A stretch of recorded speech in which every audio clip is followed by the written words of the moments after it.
ऐतिहासिक काल, इसके बारे में लिखित स्रोत उपलब्ध हैं और इसे पढ़ा भी जा सका है। इसके अंतर्गत वैदिक काल से लेकर अभी तक का समय आता है। ऐतिहासिक काल को पुरातात्विक, विदेशी यात्रा, साहित्य में बांटा गया है। पुरातात्विक को सिक्का तथा अभिलेख में बांटा गया है। साहित्य को धार्मिक और गैर धार्मिक में बांटा गया है। धार्मिक को ब्राह्मण और गैर ब्राह्मण में बांटा गया है। ब्राह्मण को वेद, ऋग्वेद, वेदांग, पुराण, उपनिषद, महाकाव्य आदि में बांटा गया है। गैर ब्राह्मण को जैन, बौद्ध में बांटा गया है। सिक्का, सिक्के का अध्ययन न्यूमिस्मेटिक्स कहलाता है। टेराकोटा का सिक्का मिट्टी का बना था। यह सिंधु सभ्यता में बना था। मौर्य काल के समय आहत या पंचमार्ग सिक्के का प्रयोग हुआ। आहत सिक्कों पर लिखावट नहीं होती थी, केवल चित्र बने होते थे। यह पहला धातु का सिक्का था। पर्ण, चांदी के सिक्के थे जो मौर्य काल में प्रचलित थे। शीशे का सिक्का सातवाहन काल में प्रचलित थे। पहली बार सोने का सिक्का यूनानी शासकों द्वारा प्रचलित किया गया। शुद्ध सोने का सिक्का कुषाण शासकों द्वारा प्रचलित किया गया। सर्वाधिक मात्रा में तथा सबसे अधिक अशुद्ध सोने का सिक्का गुप्त काल में प्रयोग हुआ। इस समय स्कंदगुप्त शासक थे। चांदी का सिक्का गुप्त काल में चंद्रगुप्त द्वितीय, विक्रमादित्य के समय प्रचलित हुआ। मयूर शैली का सिक्का गुप्त काल में समुद्रगुप्त के समय प्रयोग में लाया गया। इस सिक्के का प्रचलन गुप्त काल में सर्वाधिक था। कौड़ी का प्रयोग भी गुप्त काल में ही हुआ। चमड़े का सिक्का हुमायूं के शासनकाल में शिहाबुद्दीन ने प्रारंभ किया। रुपये का प्रयोग शेरशाह सूरी ने किया। दाम का प्रारंभ शेरशाह सूरी ने किया। सोने की अशरफिया का प्रारंभ भी शेरशाह सूरी ने ही किया। अभिलेख, अभिलेख पत्थरों को खोदकर लिखना अभिलेख कहलाता है। छोटे पत्थरों पर लिखना शिलालेख कहलाता है। स्तंभ के समान ऊंचे पत्थरों पर लिखना स्तंभ लेख कहलाता है। अभिलेखों का अध्ययन एपिग्राफी कहलाता है। प्रमुख अभिलेख, विश्व में अभिलेख लिखने का प्रारंभ ईरान के शासक डेरियस ने किया था। पहला अभिलेख बोगजगोई से मिला जो तुर्की या एशिया माइनर में है। हाथीखुम्बा अभिलेख उड़ीसा, इसे कलिंग राजा खारवेल ने लिखा। इसमें कलिंग युद्ध की चर्चा है। युद्ध के समय कलिंग राजा का नंदराज था।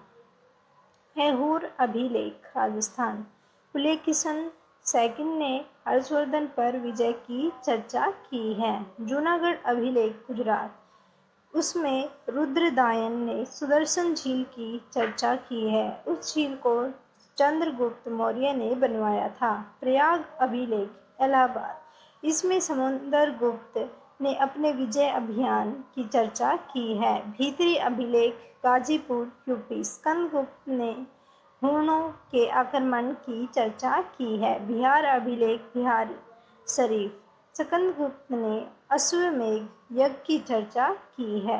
देवपाड़ा अभिलेख बांग्लादेश, यह सेन वंश के शासक विजय सेन का है। ग्वालियर अभिलेख मध्य प्रदेश, प्रतिहार शासक भोज का है।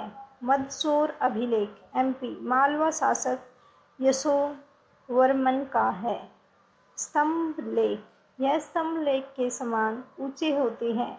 मेहरौली स्तंभ लेख दिल्ली, चंद्रगुप्त सेकंड विक्रमादित्य का है। इस पर आज तक जंग नहीं लगा है, अर्थात यह अपने रासायनिक गुण के लिए प्रसिद्ध है। मथुरा स्तंभ यूपी, चंद्रगुप्त सेकंड विक्रमादित्य है का है।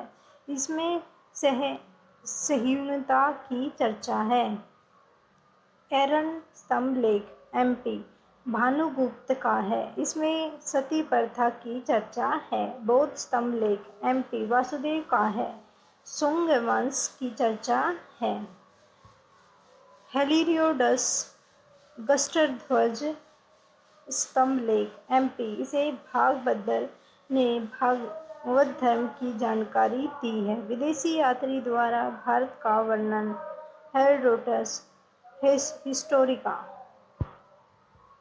Megasthenes Indica, Periplus of the Erythraean Sea अज्ञात, Ptolemy Geographica, Pliny Natural Historica, Alberuni Kitab Hind तहकी-ए-हिंद, Marco Polo चीन का यात्री, हाई हान फो काहू थी चंद्रगुप्त सेकंड के टाइम पीरियड में, हेवन सांग सी क्यूई की हर्षवर्धन, हाहियान 349 ईसा को, हो काहू थी पुस्तक यह चंद्रगुप्त सेकंड विक्रमादित्य के दरबार में आया था। यह उस समय के भवन तथा कौड़ी की चर्चा की है। सुंगचुन 1512 चीन, यह बंगाल के बोस में लिखा हुआ है। हेवन सांग 629 ईसा को, सी यू की यह हर्षवर्धन के दरबार में आया। इसने नालंदा विश्वविद्यालय में अध्ययन तथा अध्यापन दोनों का कार्य। इसे यात्रियों का राजकुमार कहते हैं। इत्सिंग चीनी यात्री था। यह त्रिपिटक की 400 प्रतियां फोटोकॉपी अपने साथ चीन से लेके आया था। इब्न बतूता यह मोरक्को का रहने वाला था। यह 7000 किमी की यात्रा करके मुहम्मद बिन तुगलक के दरबार में आया। इसकी पुस्तक रहला थी। अब्दुल रजाक यह फारस का रहने वाला था। विजयनगर काल में आया था। इसका पुस्तक मतला-ए-साहन है। यह कृष्ण देव राय के दरबार में आया था। साहित्यिक स्रोत, लिखित स्रोत को साहित्यिक स्रोत कहते हैं। प्राचीन इतिहास की जानकारी का यह सबसे बड़ा स्रोत है। गैर धार्मिक स्रोत, इसका संबंध किसी भी धर्म से नहीं रहता है। उदाहरण अर्थशास्त्र। धार्मिक स्रोत, इसका संबंध किसी न किसी धर्म से रहता है। गैर ब्राह्मण, ऐसे स्रोत जिसका संबंध हिंदू धर्म से नहीं रहता, उसे गैर ब्राह्मण कहते हैं। जैन साहित्य, यह प्राकृत भाषा में मिले हैं। इन्हें आगम कहते हैं। उदाहरण 12 अंग, 12 उपांग, आधारांग सूत्र, भगवती सूत्र, मूल सूत्र आदि पुराण।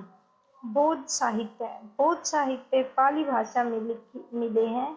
जातक गथक में महात्मा बुद्ध के पूर्व जन्म की 200 कहानियां हैं। ललित विस्तार में महात्मा बुद्ध की पूरी जीवनी है। अंगुत्तर निकाय में 16 महाजनपद की चर्चा है। बौद्ध धर्म की सबसे पवित्र पुस्तक त्रिपिटक है, जो 3 पुस्तकों का समूह है। सूत पिटक, विनय पिटक, अधीन पिटक। सूत पिटक यह सबसे बड़ा पिटक है। इसे बौद्ध धर्म का एनसाइक्लोपीडिया कहते हैं।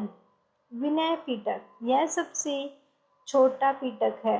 इसमें बौद्ध धर्म के प्रवेश की चर्चा है। अधीन, इसे महात्मा बुद्ध की दार्शनिक विचारों की चर्चा है।